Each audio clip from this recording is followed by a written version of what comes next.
again, I failed again. I had a marriage that failed, and then I came to a point at the very pinnacle of my success in the wrestling business where I almost blew my second marriage to a very loving Christian wife. And it was at that point, you know, I had to reach the bottom because I had no place else to go. So it was a Christian wife praying for you, right? Absolutely.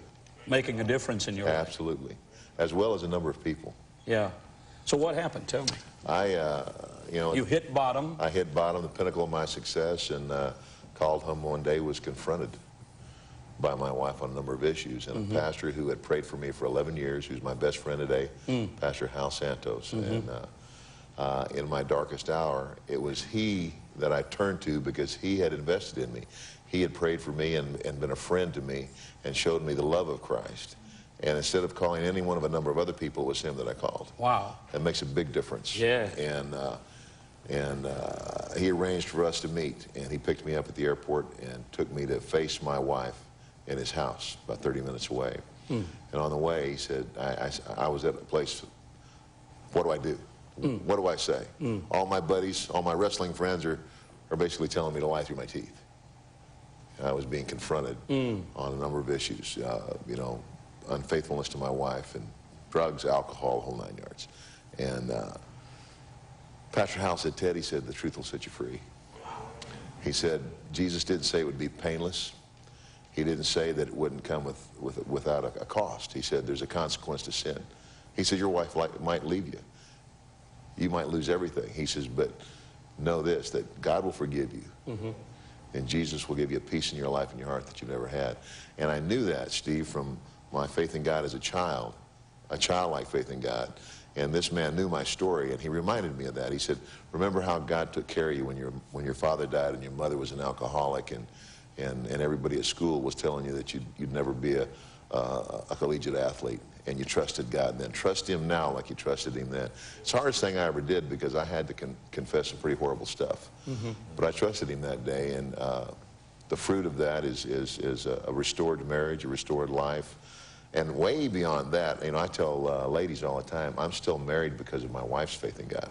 She could have left me. Yes. She could have taken everything. God still would have forgiven me. God still would have restored me. But the reason that I didn't pay the full consequence of my sin, not because of my faith in God, but because of my wife's faith in God and her ability to forgive me and to let go of that bitterness.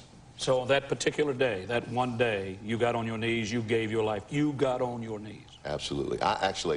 I mean, now, Ted DiBiase, mean, bad dude. Oh, yeah. Got on his knees. Oh, I did more than get on my knees, Steve. I was so broken by the time I went to face my wife. My pastor friend had to literally push me through the door. Wow. I couldn't look at my wife. I couldn't face her. Shame.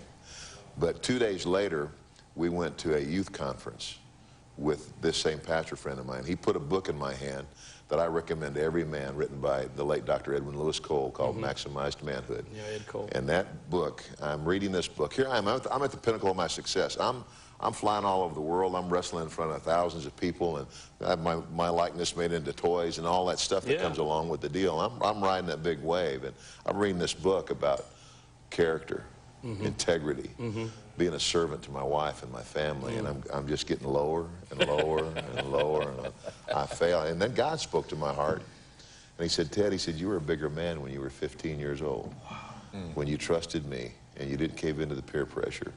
He said, you're a bigger man then than you are now with everything the world could possibly give you. It takes a real man to be a Christian, doesn't it? Boy, doesn't it. And I walked into this big conference in Chicago, 3,000 screaming teenagers who had just seen me maybe 5 days previously on a major pay-per-view event, WrestleMania. Here's the $1 Million Man. I could hear it ripple through the building. There's the $1 Million Man. There's Ted DiBiase. I had blonde hair and was about 30 pounds lighter. And happens to us all. And that altar call was given, and I realized at that moment that's why I was there, because pride and ego had controlled my life. And God wanted to know. I'd confessed to God. I'd confessed to my wife. I'd laid it out there, and the difference was this time, I said, Jesus, I surrender all. And God wanted to know if I'd get up and go forward. That's what he wanted to know. I went forward, and like I said, I didn't just bend the knee. I got on my face in front of those 3,000 teenagers and just wept like a baby. My God. I'll never forget it. And what did those kids do? what's amazing was as those kids entered that same altar call, these teenagers lifted me up off of my face and put their arms around me. They hugged me, I hugged them, all of us crying. And just picture that.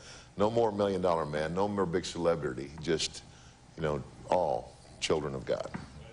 It was awesome. Like the song, He makes us family. Absolutely. Even Exactly.